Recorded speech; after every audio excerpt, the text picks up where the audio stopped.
Everyone, welcome to my YouTube channel. तो आज मैं आपको बताऊंगा सेट के ऊपर थोड़ा सा कंसेप्ट बताऊंगा, आपको समझाने वाला हूँ। अगर आपको ये वीडियो अच्छा लगता है तो चैनल को सब्सक्राइब और वीडियो को लाइक कीजिए। तो चलिए देखते हैं कि सेट क्या है। What is set?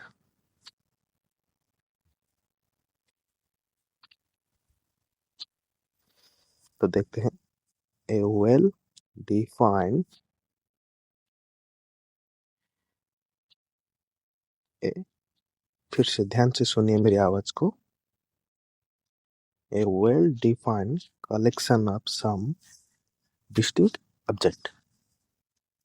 सेट का डेफिनेशन क्या है ना? A well-defined collection of some distinct objects। तो अच्छे से समझिए। A well-defined collection of some distinct objects, it's also known as set। तो well-defined का मतलब यहाँ पर मैं एग्जांपल लूंगा कैसे हम जानेंगे कि यह एक सेट है। अगर आपको कोई भी डाउट आता है तो मेरे को कमेंट में बताइए। तो यहाँ पर देखो, मैं यहाँ पर क्या किया ना, चार स्क्वायर लिया है। तो चारों इकट्ठे हैं, तो इसको हम बोलेंगे कि एक सेट है।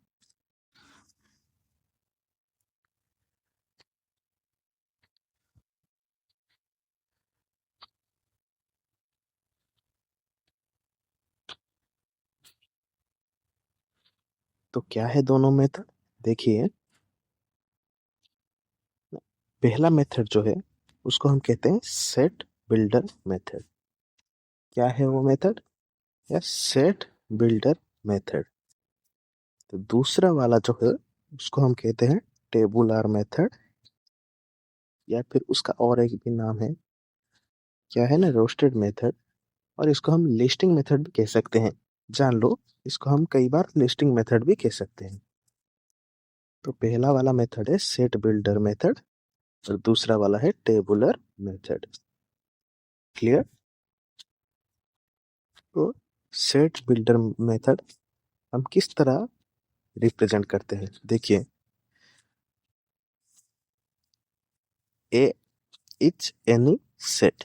अगर हम एक सेट लिए हैं जिसका नाम है ए, हम रखा है, तो ए सेट है।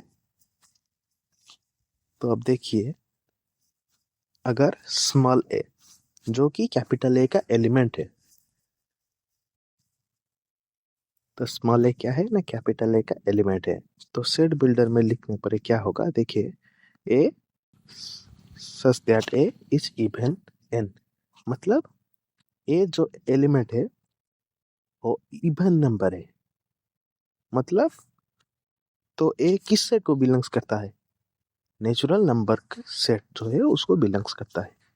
तो आपको मैं बताऊंगा सब धीरे से, आगे जाकर मैं बताऊंगा। तो यहाँ पर सेट बिल्डर को समझिए। सेट बिल्डर मेथड क्या है ना, हमको किस तरह रिप्रेजेंट करते हैं, देखिए समझिए ना। A such that a even n, इस तरह हम लिख कर इसको रिप्रेजेंट करते हैं। ठीक है, अब देखिए रोस्टेड मेथड। अब क्या है ना, इसे हम क्या कहते हैं? Roasted method.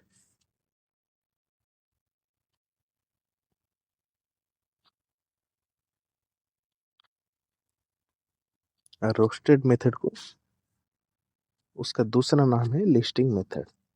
तो रोस्टेड मेथड मतलब हम उसको लिस्ट बनाकर लिखते हैं, रिप्रेजेंट करते हैं लिस्ट बना के। तो देखिए, एन जो क्या है, नेचुरल नंबर का सेट है। तो इसको हम लिस्टिंग बनाकर लिखने तो क्या होगा? 1 2 3। तो इसको हम लिस्टिंग बनाकर लिखने से इस तरह लिखा जाता है। क्लियर? अब आते हैं एम्प्टी सेट। इसको बोलते हैं हम not set. Not C, spelling mistake हो गया मेरे से। इसको हम क्या कहते हैं ना, नल सेट। और इसका दूसरा नाम भी है, क्या है? Void set.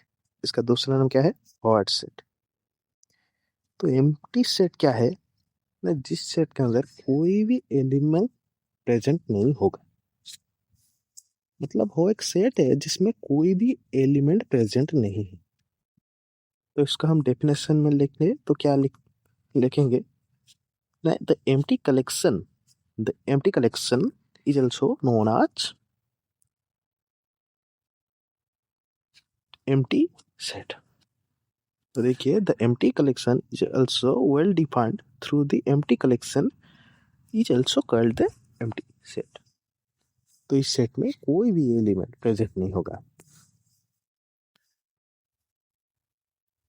और इसको हम लिखते हैं, क्या लिखते हैं? नाउ वी डिनोट आज फाइ।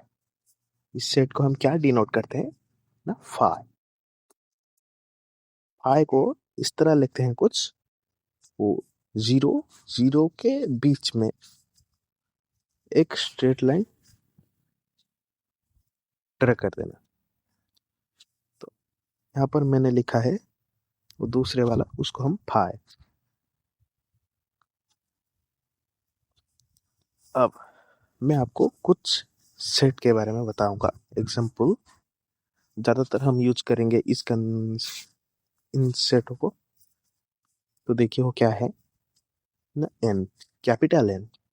ये बात याद रखना कि हर एक सेट को जब हम कुछ नाम देते हैं तो उसको हम कैपिटल लेटर से डिनोट करते हैं। जैसे कि यहाँ पर देखिए एन। एन क्या है ना? Set of all natural number, natural number. फिर देखिए आर। आर क्या है ना? Set of all real number. अरे ये आता है क्या ना? क्यू, जिसको हम कहते हैं रेशनल नंबर। रेशनल नंबर क्या है ना? जिसको हम पी बाई क्यू फॉर्म में डिनोट करते हैं, और Q not equal to zero. तो उसके बाद आता है जेड। जेड क्या होता है? इंटीजर। समझिए जेड क्या होता है? इंटीजर। मतलब इसमें सारे एलिमेंट जाएंगे जो पॉजिटिव भी होंगे, नेगेटिव भी होंगे, और शून्य। ठीक है। फिर आते हैं सबसेट। सबसेट क्या है? तो देखिए, let a and b are two set. इसे a and b are two set. यदि ए का, ए सेट का एलिमेंट बी में प्रेजेंट होगा तो हम क्या लिखेंगे उसको? A subset of b. समझिए मेरी बात को हम क्या लिखेंगे? A subset of b. यहाँ पर एग्जांपल लिए हैं मैंने।